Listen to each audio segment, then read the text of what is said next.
to introduce you to a very good friend of mine, a fantastic activist from Western PA, Dana Dolney. Most people wouldn't take the time and energy and effort that I put into this. I feel like I have a responsibility because I know so much. And I don't understand why the people that are supposed to be protecting us don't feel that same charge, you know? It makes me sick to think of what people are being exposed to that they didn't know.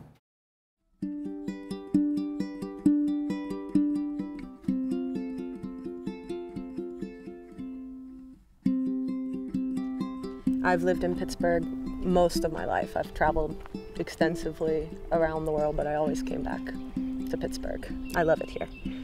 While I was on one of my trips, I had just met a wonderful man and fallen in love and thought my whole life was beginning anew, and I found a lump in my breast. And turned out that it was cancer.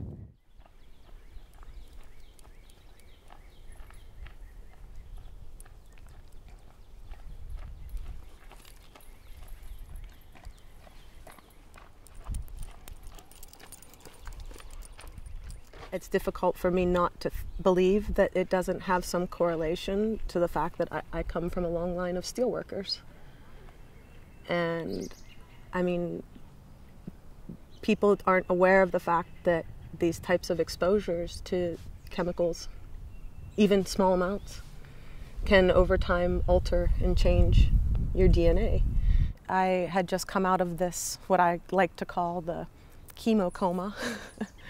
That had been my life for about 1.5 to 2 years.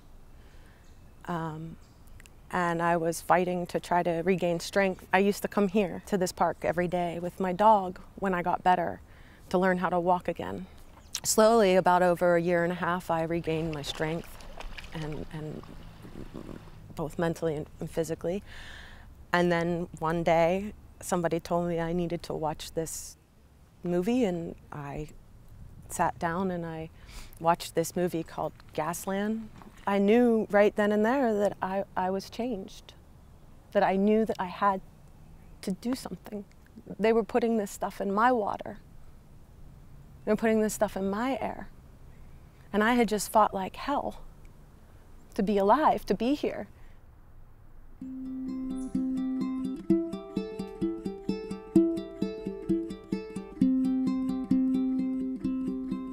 This for free, probably at least 30 hours a week. And I mean, I work really hard. I work, 30, 40 hours a week doing my job, and I make as much money as I can.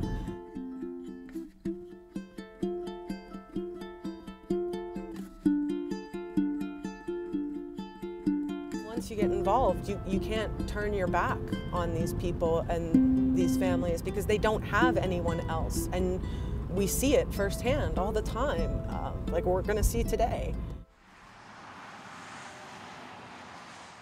I'm going and documenting some stuff for our new Faces of Fracking campaign with Kim. I'm going to her house right now. Yes, we're moving because of the water.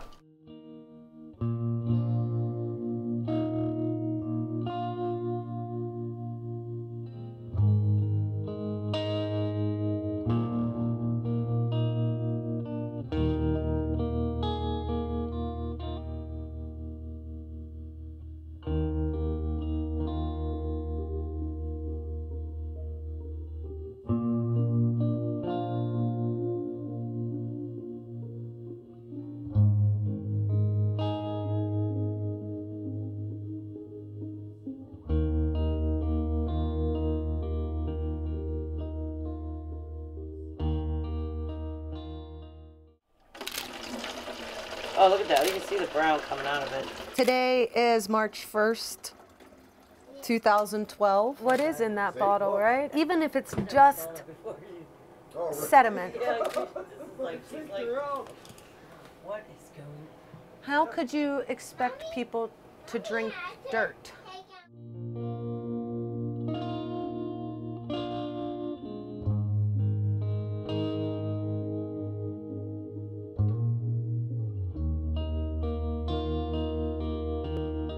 I don't know any human being that would possibly give this water to that child. I honestly feel like a refugee. Yeah. Like I have no home. And this is where we wanted to put down roots. I'm an American, and my human rights are being violated every day because my government is allowing corporations, industry to dictate what I do on a daily basis. Right. That's not why their right to profit trumps your right to health and safety. Exactly. And that's why that shirt. That's why I made those shirts. I love your shirt because like I want to wear. That's my constitutional right. I'll wear it on my chest. Well, at the rally today, you know what we're gonna ask? What? We're gonna ask that they give you back your water. Are you gonna be there? Yeah.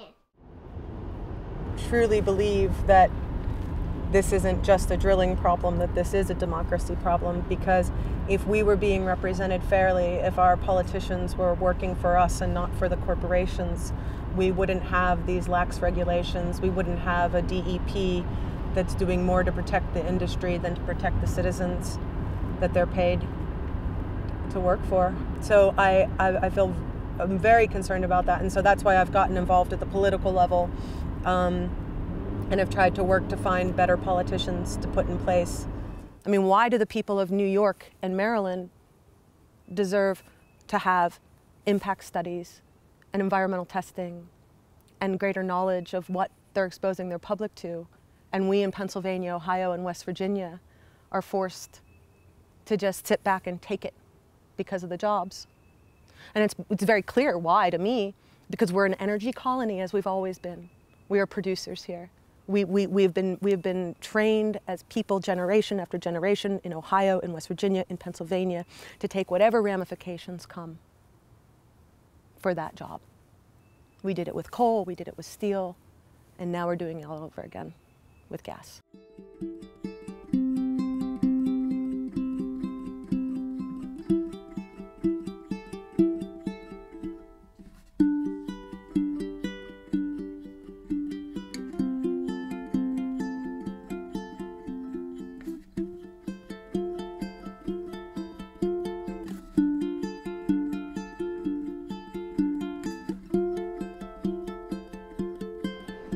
So this is what you need to write in. You just write my name in, D-A-N-A-D-O-L-N-E-Y. You just have to spell it correctly. Okay. You go into the voting booth, and instead of checking one of their names, you just hit the write in and type it in, and we're good to go. I've already won in my mind. This was not about me being so delusional to think that, you know, I could take out these two candidates in a matter of 10 days. We've inspired people. We've made people change their thinking.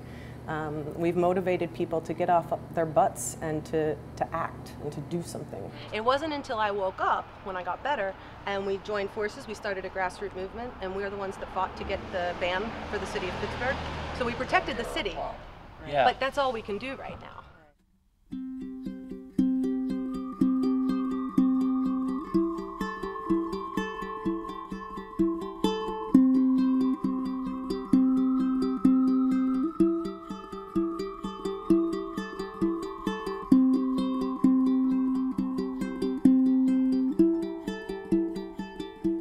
Basically, the DEP has walked away from this situation, and we have 11 families in this area that have water that's not fit to drink or bathe, and they're at the end of their rope. They don't have help from anyone except for the community. We're gathering water for the families that have been affected by the Rex Energy stopping their delivery of water. And we're going to cross over in front of the mini mart, and we're going to let Rex know that we're here. Absolutely. What has happened over the last 3 years in Pennsylvania and prior in places like New York and now in Ohio is there is a groundswell of fractivists. They destroy people's water, and then they say they're going to be good neighbors, so they give them water and then they take it away. There are more walks of life in this movement than I've ever seen in any movement. This is not worth the jobs. This is not a trade-off for jobs. This is not a trade-off for energy security. This is the lives and the health of children just like this, And as a cancer survivor, I'm going to be out here every single day fighting until people wake up and understand that is these toxins, these carcinogens that people are exposed to in their air, in their water, and on their land that gives us cancer.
Years ago, I had nothing. I had no life and I had no future, and it was because of cancer. So I understand where these people are. And when you have nothing, when you have only fear, that's no life. So I have a much better life now that's been given back to me than I had then, and so I'm truly grateful.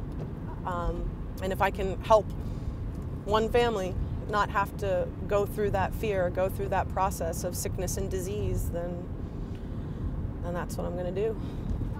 All it takes is you and me, so we can save our life. Hey, hey, save our waters, save our land, yeah, yeah. Look at these shirts. Oh my God. Your rights right on your chest for everyone to see. I met Dana when we first heard that there were leases being signed in the city of Pittsburgh. And the first time she spoke in city council, she was shaking like a leaf. As public speaking was something that I could never do in the past. I would start hyperventilating. I would get tears in the eyes. I would shake. I just couldn't do it. And since then, she has become one of the most dedicated, one of the most important, one of the most energetic, tireless people in our movement. And she comes up with some of the greatest ideas. And not only does she come up with the ideas, but she does what she says she's going to do. Corbett's got to go, hey, hey, ho, ho. Tom Corbett's got to go, hey, hey, ho, ho. November 3rd, 2010, Josh and I were standing on a stage together, and we happened to call Governor Corbett. You remember that? Yeah, I remember. They wouldn't let us in the office. No, they wouldn't let us. They wouldn't even let us make an appointment then. So let's go through the history here. We called in 2010, and we told him that there were going to be more, and there were going to be many, and we were not going to stop. And I'm happy to see you all here today to fulfill our prophecy. Tom Corbett, you have an invitation to read Dana's chest. He can read my chest because these breasts aren't real. These were replaced by cancer. So that's why I stand here today. These aren't breasts. These are implants. And it's because I lost them to cancer. And I stand up here today to make sure not one other person has to lose a life, has to lose a body part, has to lose a family member because of being exposed to secret chemicals. That's why I'm here. So let's let him see what my chest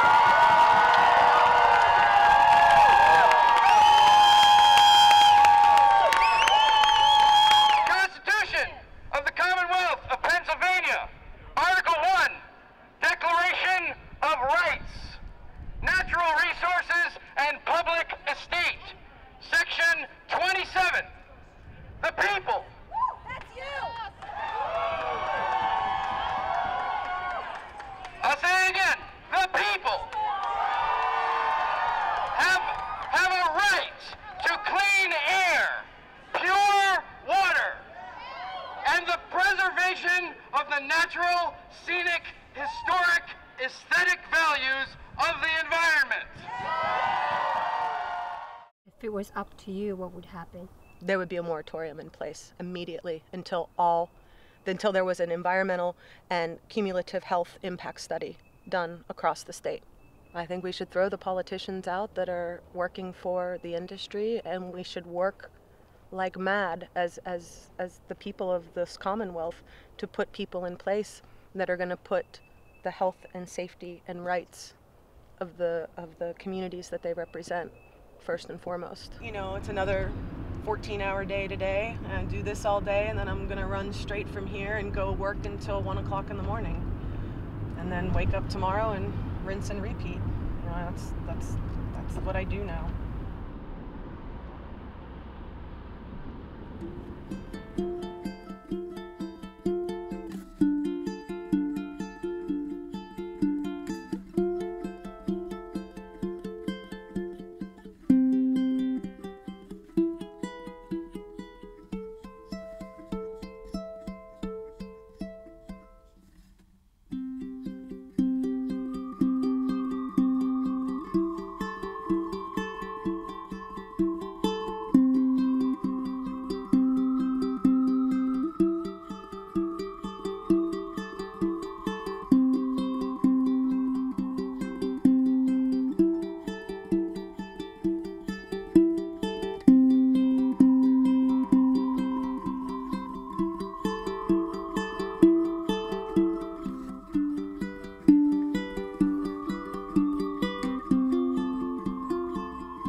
Really began from the very beginning. Worked with a local company. They took us to various sites to look at that. And we began just kind of really looking at the entire industry from beginning to end to figure out how did we feel about it, particularly on a piece of our own property. Not necessarily to recommend it for or against for anybody else, but basically what would we do as a landowner.